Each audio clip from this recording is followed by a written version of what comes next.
Salut à tous et bienvenue dans cette nouvelle vidéo. L'objectif du jour, c'est de vous aider à trouver des idées de business assez facilement.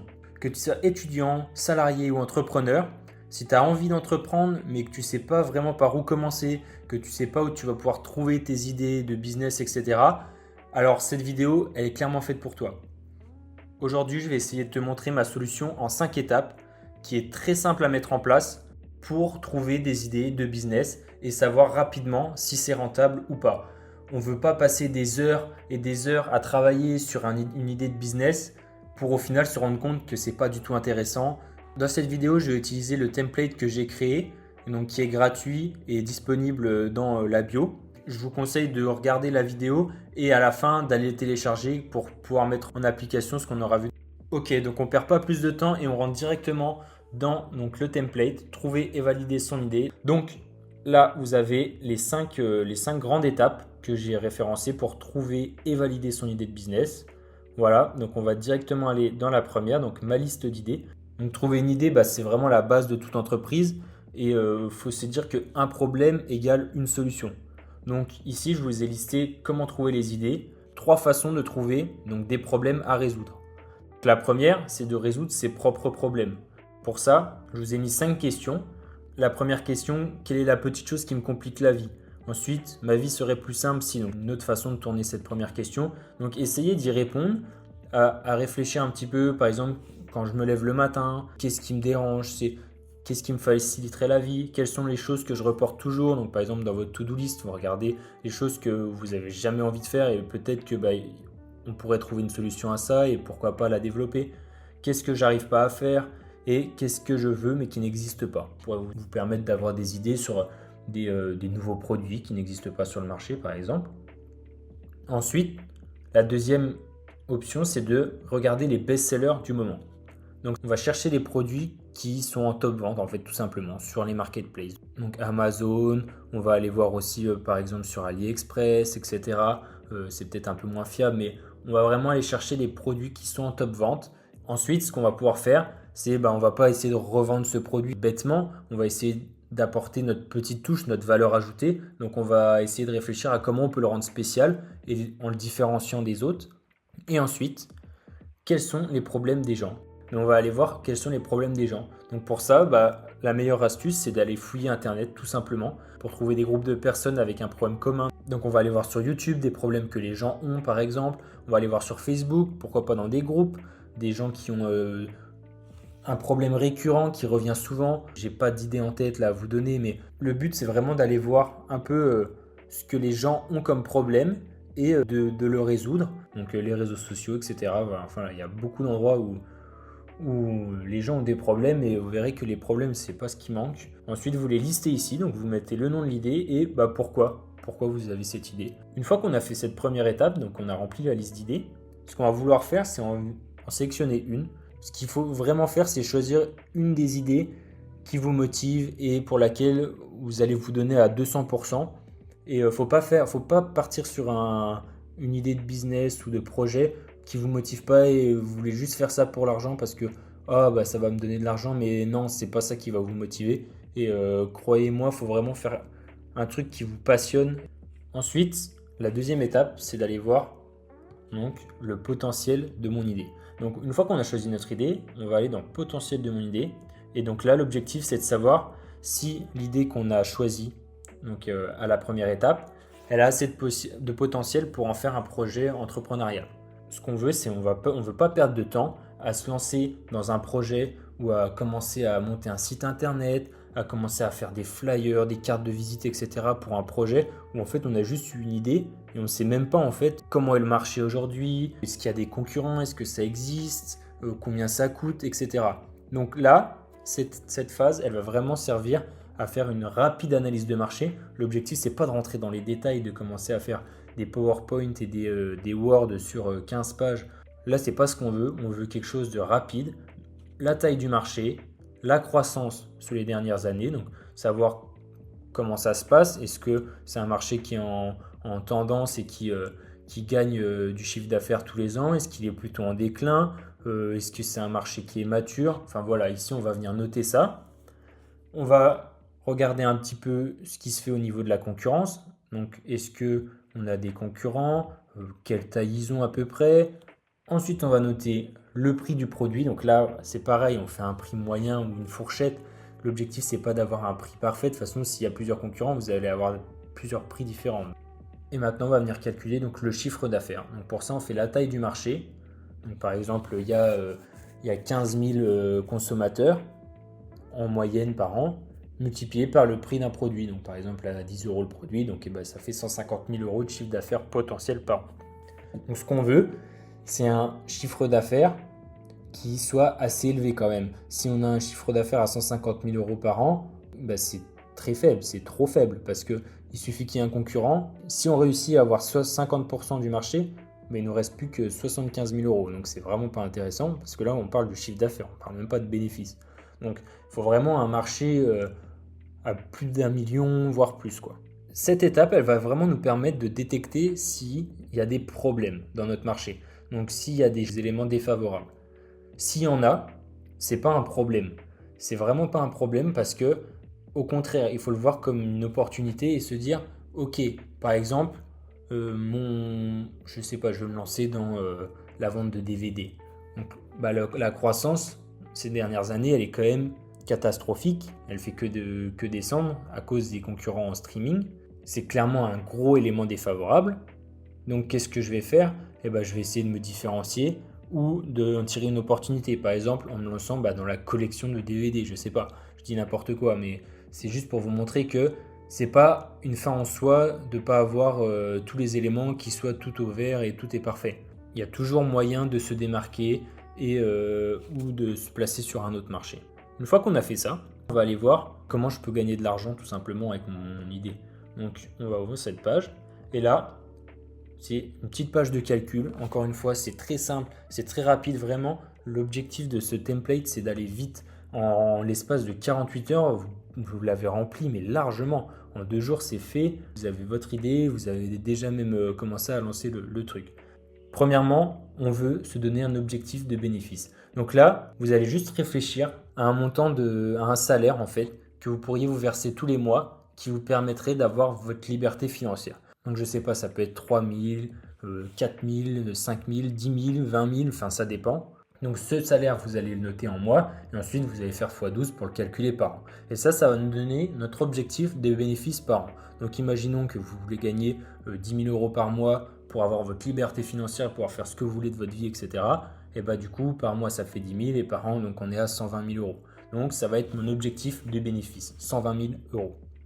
Maintenant, je regardais, donc par exemple, donc je me suis lancé sur ma vente de DVD. Donc là, ce qu'on veut, c'est un calcul très simple. Donc, combien coûte par exemple un DVD? Donc, je vais dire n'importe quoi, 5 euros. Voilà, donc 5 euros. Maintenant, donc le coût d'une unité, par exemple, mon DVD, il va me coûter 1 euro. Voilà.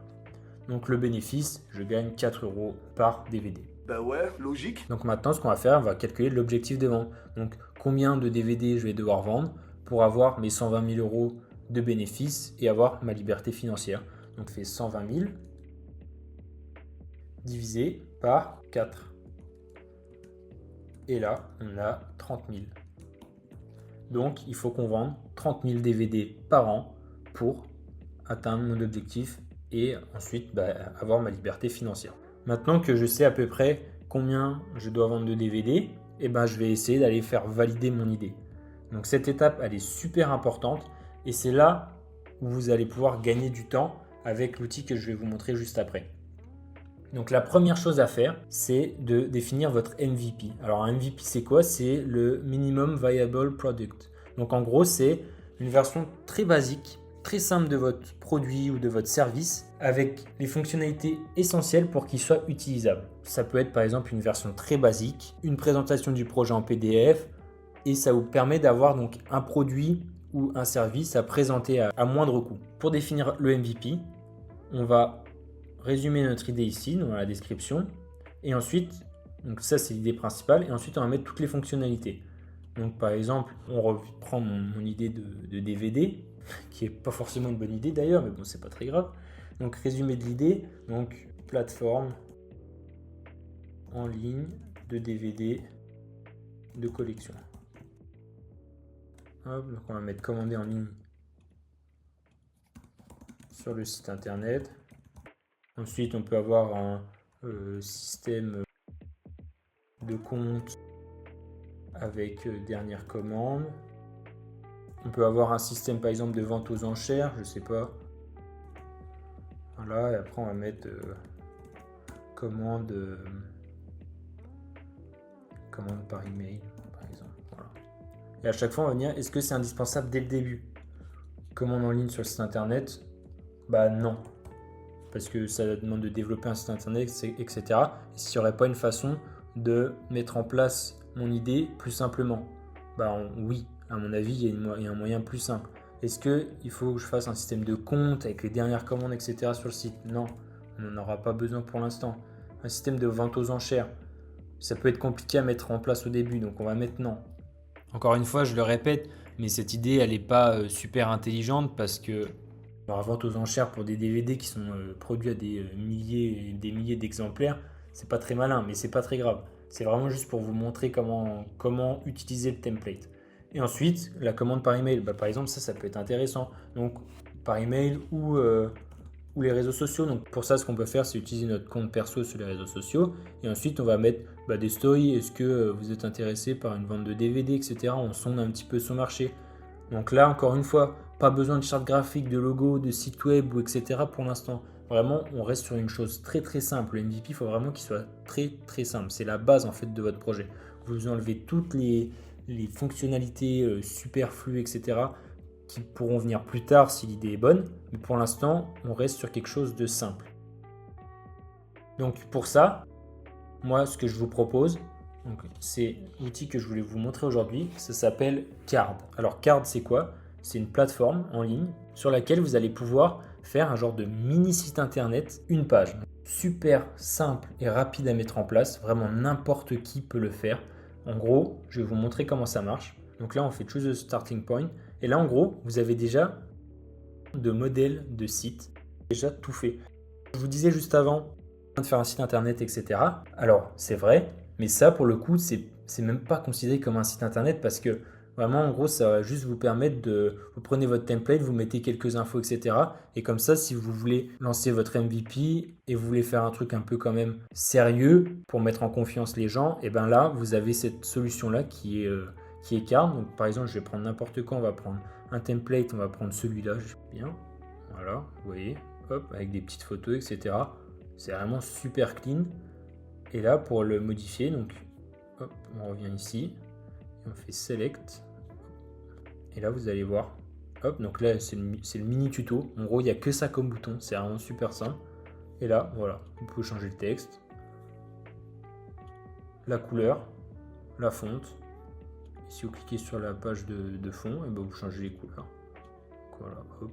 Là, il y a un dégradé, par exemple. Et après, par exemple, si je veux ajouter donc donc là par exemple ma page est comme ça, si je veux ajouter je sais pas une image ici, hop, je clique sur plus, image, je clique sur image, ok, il l'a mis en bas et du coup hop, je vais venir la remettre tout en haut, hop ici par exemple, voilà, je upload mon image, etc. Voilà, c'est super simple, c'est gratuit et à mon avis c'est vraiment un outil qui est super efficace et pour vous permettre de faire un petit truc assez propre. Donc encore une fois, on s'en fout de la charte graphique. Vraiment, l'idée, c'est vraiment juste de mettre vos idées, etc. et de poser une petite base pour votre MVP, donc qui pourrait venir en support. Ça ne sera pas référencé d'un point de vue SEO, etc. Mais on s'en fout parce que c'est un lien que vous allez juste donner aux gens à qui vous êtes en train de prospecter pour faire valider votre idée, pour les mettre en confiance et leur montrer que c'est un peu pro, un minimum, quoi. Une fois qu'on a fait le MVP, on va essayer essayer de trouver nos premiers clients. Pour ça, on va se tourner vers la niche qu'on a. Donc, par exemple, pour mes DVD, donc je vais me tourner, donc ma niche, on va dire que c'est les 50 ans et plus, nostalgique un peu des DVD d'horreur. Donc, je vais aller vers cette niche et je vais pas leur vendre mon idée, je vais pas leur dire ah voilà, est-ce que ça vous intéresserait, etc. Je vais leur proposer d'acheter. Donc, il faut vraiment cette notion d'acheter qui va faire la différence entre quelqu'un qui va vous dire juste pour vous faire plaisir, ah ouais, c'est une bonne idée, tu peux te lancer, etc. Ça va pas être la même réaction que quelqu'un qui va vous dire, ah oui, ok, je l'achète. Là, je mets de l'argent dans ton truc. Et cette seconde étape, elle doit vous prendre quelques jours. Enfin voilà, ça dépend après l'investissement que vous y mettez, mais en quelques jours, ça peut être fait pour faire valider votre MVP. Donc l'objectif, c'est d'avoir des retours et de comprendre un peu comment la personne elle réagit par rapport à votre idée, etc. Donc c'est bien d'analyser vraiment la cible, comment elle se comporte vis-à-vis de votre idée. Et si la personne n'est pas prête à acheter, on va essayer de comprendre pourquoi en lui posant des questions, etc. Voir si ces objections elles reviennent souvent. Et ça va nous permettre d'avancer dans notre réflexion et de retravailler notre idée de base pour, pourquoi pas, se tourner vers une autre niche ou alors proposer notre produit différemment. Peut-être que le prix était trop élevé dès le départ et que du coup, ça leur a fait peur. Voilà, enfin, il y a plein de possibilités. Donc ça peut prendre un peu plus de temps s'il y a plus de refus, etc. Mais c'est vraiment utile, ça vous permet d'avancer. Il peut y avoir par exemple 7 personnes sur 10 qui vous disent « Ouais non, je ne suis pas intéressé », mais il y a quand même 3 personnes qui ont acheté par exemple votre produit ou votre service et qui vous ont donné de l'argent en vous faisant confiance. Donc on va regarder sur les 7, c'est quoi leur plus grosse objection. Et à partir de là, on va essayer de travailler pour que ces 7, on puisse en récolter par exemple 3 de plus. Ça ferait 6 sur 10. Et là, 6 sur 10, c'est déjà une belle base. Et on va pouvoir travailler là-dessus pour continuer d'améliorer sans cesse. Mais il ne faut pas se dire j'ai pas eu 10 sur 10 à ma prospection. Mon idée est nulle, il faut que je change. Non, c'est pas ça. Il faut vraiment la retravailler. Et c'est vraiment cette partie qui peut prendre un peu plus de temps. Dernière étape, maintenant, c'est lancer l'idée. Alors, il y a un peu moins de contenu dans celle-là parce que tout simplement, c'est un peu plus un genre de mindset pour vous dire maintenant, il faut y aller.